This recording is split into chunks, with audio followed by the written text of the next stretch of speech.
responsibility that General Bondi will have at the Department of Justice is restoring integrity to the department. I think over the last 4 years, we have seen a pattern of politicization and weaponization of the Department of Justice that has done massive damage to that institution. A story. This hearing isn't really about Pam Bondi. It's about whether the Justice Department can regain public trust. When claims of politicization enter the room, the confirmation becomes a test of whether federal law enforcement serves the law or political power. Even bipartisan testimony points to one question: can the DOJ return to professional independence? Cruz. Thank you, Mr. Chairman. Thank you to each of the witnesses who are here today. Mr. Cox, let me start with you. Yes, sir. You worked with Attorney General Bondi for over 35 years. Yes, sir. Can you speak to her leadership style and how she managed the Attorney General's office? Fair, of course, very kind, but firm. She was very decisive. That's what I liked about her. But in her decision, Ms. Bondi always listened. There were times she and I disagreed, several times, many times, where we would disagree, and she would hear me out. Sometimes I'd change her mind, believe it or not. So it wasn't often, but it happened. But sometimes, she would listen to me and go the way she felt. That was her job. She was the Attorney General. But she is very firm. She's very decisive. And I will tell you, the number of times I walked with her, she appreciates my role and our role as prosecutors. The number of times I would walk away from her and she wouldn't agree with my decision, maybe on a particular case, and she would tell me, do what you got to do. I mentioned it earlier in my statement. That's the Pam Bondi that I worked with. That's why I'm so confident in her that she can fill this role. So I think the single most important responsibility that General Bondi will have at the Department of Justice is restoring integrity to the department. I think over the last 4 years, we have seen a pattern of politicization and weaponization of the Department of Justice that has done massive damage to that institution, a storied institution that is incredibly important for the rule of law. Speak to your assessment of General Bondi's integrity and her ability to restore integrity to DOJ. Might I just answer that first off by saying she's a prosecutor, and that's what we're supposed to do. I've spoke to it several times, and I won't repeat myself, Senator. At her heart, she believes in the system. She believes in what we do. I don't think it gets more, with all due respect to everybody in this room and that may be listening, I don't know how much more serious it gets on impacting lives than being a prosecutor and being a judge who has to handle these cases. And she's always respected that. You know, I mentioned in my statement, she's never forgotten, she's never lost her humanity, and she hasn't. Might I say, I don't know if this is answering your question, Pam Bondi likes people, and she wants people to like her. And I don't know that that's so bad for an attorney general either, but she appreciates the impact of this job. I hope I've answered your question, Senator. All right, Mr. Aronberg, let's turn to you. So you and I have known each other 30 years. We were classmates in law school. It's good to see you. Welcome, welcome to the swamp. You live in Palm Beach, which is a lot nicer weather than it is up here. And you spent 3 terms as the elected state attorney in Palm Beach County. You're a Democrat. You ran as a Democrat, were elected as a Democrat. And you also, in this last election, voted for Kamala Harris. Is that right? Correct. You've also worked closely with General Bondi. Correct. In your judgment, describe, same question I asked Mr. Cox, how would you describe her leadership style and how would you describe her integrity? Yeah. Well, Senator Cruz, in full disclosure, we weren't just classmates, you and I. We lived in the same dorm first year before either of us had any gray hair. And burn those pictures. Fair enough. Mr. Cox is right. She has a very hands-on style. Everyone in the office knows her. She was not isolated from the rest of us. She walked the the hallways. She was friends with everyone. She brought her dog to work sometimes, even though it probably violated code. And it was a big dog, the St. Bernard. And she was just she's a very likable Didn't have a person. barrel of whiskey under its neck, did it? Only in Bugs Bunny cartoons.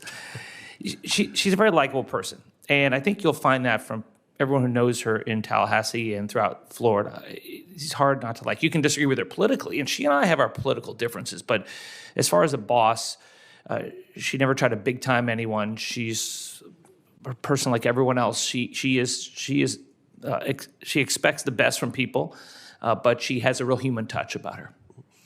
Now, you also worked with her very closely, in particular, in going after pill mills. Can you describe what you and she were able to accomplish together on that?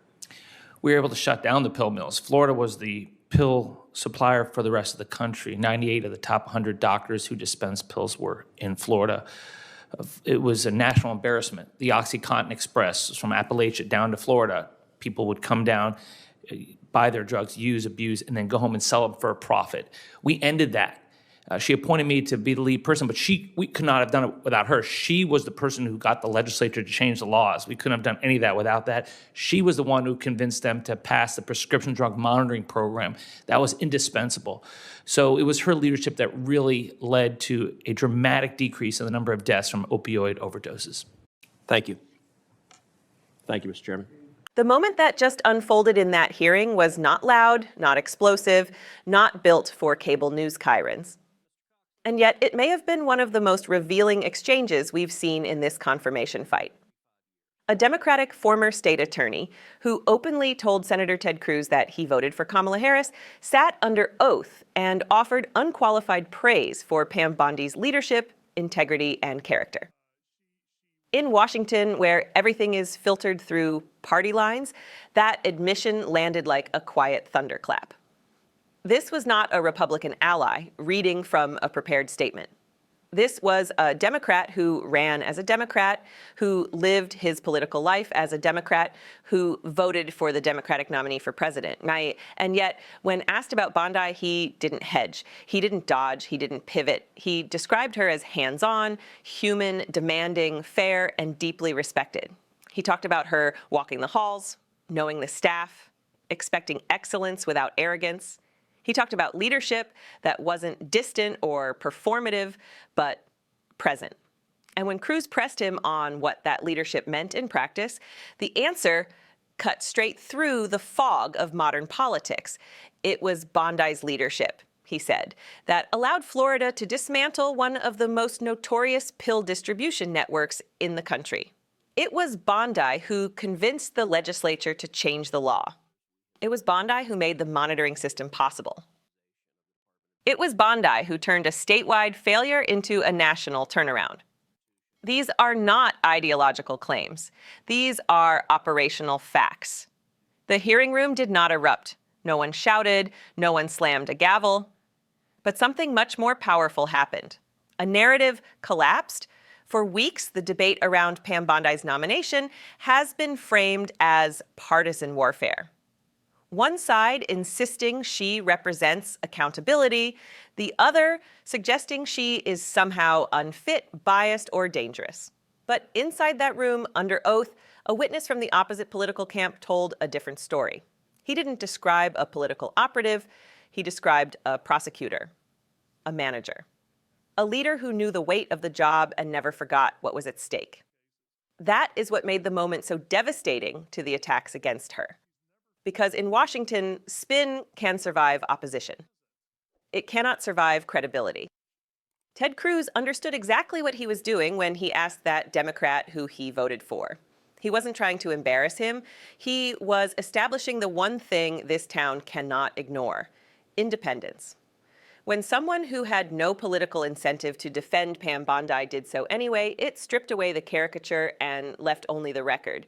And that record tells a larger story about what is at stake right now. The Department of Justice is not just another agency. It is the moral backbone of the federal government. It decides who is investigated, who is prosecuted, who is left alone, and who is crushed. When that power is used fairly, the system holds. When it is used as a political weapon, the system breaks. Cruz named that reality plainly when he said the department has suffered from politicization and weaponization over the last 4 years. That wasn't rhetoric. It was a reflection of what millions of Americans have felt, that justice has begun to drift away from principle and toward power. And that is why this moment mattered. Mr. Cox, who worked with Bondi for decades, said she was decisive but open, firm but listening, willing to disagree, willing to reconsider, and willing to let prosecutors do their jobs even when she personally disagreed. That is not what political operators do. That is what leaders do. He said she never lost her humanity. That line should not pass unnoticed. In a system that deals with lives, liberty, and consequence, losing your humanity is the greatest danger of all. Bondi, according to those who worked with her, did not. This hearing was not about whether Pam Bondi is liked by one party or the other. It was about whether the Department of Justice can be restored to something Americans recognize, an institution grounded in law, not loyalty. And in that quiet exchange between Ted Cruz and a Democratic witness, we saw the outline of that restoration. A man who voted for Kamala Harris told the Senate that Pam Bondi is fair, that she is respected, that she led, that she made hard things happen. In Washington, truth rarely arrives wrapped in fireworks. Sometimes it arrives in a calm voice, answering a simple question honestly. That is what we witnessed. The cameras will move on, the headlines will shift, the talking points will spin. But the record is now permanent. Under oath, across party lines, Pam Bondi's integrity was affirmed. That is not something that can be erased. And in a time when Americans are desperate to believe that justice still means something, that moment carried a weight far heavier than applause. Because it wasn't about politics. It was about trust. Support our work to keep telling these stories. And subscribe to Liberty Report USA.